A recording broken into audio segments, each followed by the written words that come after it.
All right, today we're going to dive into something really cool. It's an architectural plan, but not for a building. It's a blueprint for a book, designed to turn a collection of powerful ideas into a truly life-changing journey for the reader. Let's get into it. So here's the big question, right? You've got these incredible stories, these super practical exercises, and all these profound insights. But how do you weave all of that together so it feels like a personal pilgrimage for the reader, and not just, a random collection of chapters? Well, the answer is this really elegant idea called the master merge. You can think of it as the master blueprint. It's the architectural plan that takes all those separate pieces and structures them into one single, cohesive 33-chapter journey. Okay, let's explore how this blueprint is actually constructed. It's all about creating one completely unified experience from start to finish. This solves a problem that so many creators face. You have this powerful, amazing collection of content, but it can feel, disjointed. The whole goal of the master merge is to move from that scattered feeling to something seamless, intentional, and whole. Now here's where the blueprint gets really smart. The entire 33-chapter journey is mapped across these three distinct but connected realms. First, you have self-discovery, then self-determination, and finally, self-autonomy. This is the core framework that guides the reader's entire transformation. Let's dig into that first realm and see how this journey kicks off. This is the foundation for the entire pilgrimage. It's all about remembering yourself. The theme for these first 11 chapters is so powerful and so simple. I remember who I am. See, it's not about becoming someone totally new. It's about rediscovering the truth of who you've always been, underneath all the noise from society and your own self-doubt.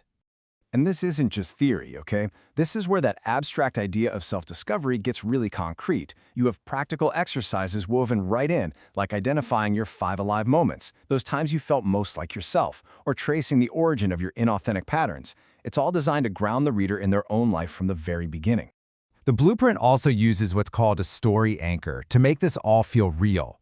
For this section, it's the present sanctuary. It's this beautiful metaphor for that quiet, inner space where our forgotten dreams and our true selves are just waiting for us to come back and claim them. Okay, so once that foundation of self-knowledge is solid, the journey moves into its second, crucial realm, the power of choice. And right away, the whole energy shifts. We're moving from remembering to acting. The reader is essentially declaring, I choose, I stop living on autopilot. This is where that passive discovery becomes active self-determination.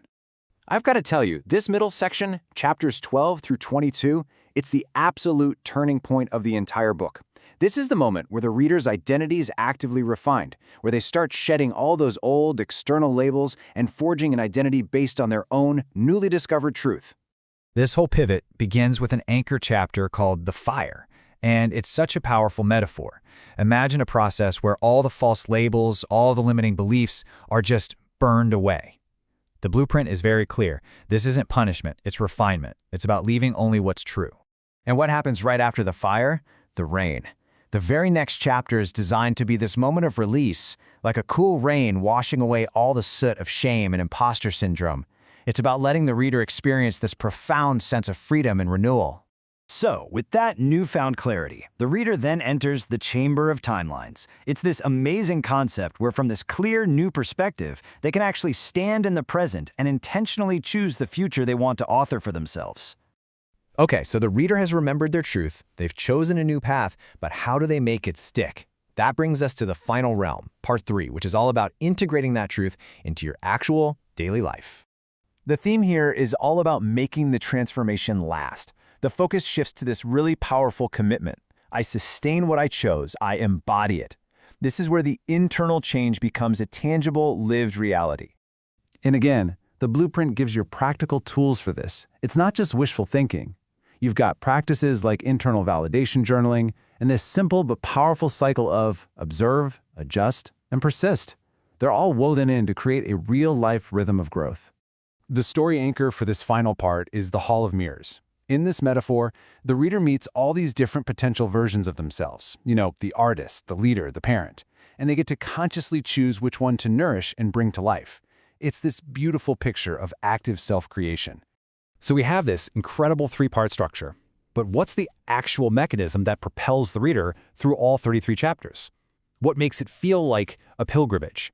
Let's look at the engine that drives the whole thing. Okay, this is the secret sauce. At the end of every single chapter, there's this simple 3-step rhythm. First, a stepping stone, which is a concrete action. Second, a soft declaration, a short little vow. And third, the next gate, which is an invitation that just pulls the reader forward with curiosity. This little repeating structure, that's the whole magic trick. It's what turns each chapter from just a static piece of text into a functional gate. It provides action, commitment, and forward momentum. It builds this habit of integration, and it seamlessly guides the reader from one step of the pilgrimage to the next. It's an incredibly intentional design, isn't it? And it leaves us with this final, kind of thought-provoking question. Whether it's a book you want to write, a project, or a personal goal, what journey in your life is just sitting there, waiting for its own guiding blueprint?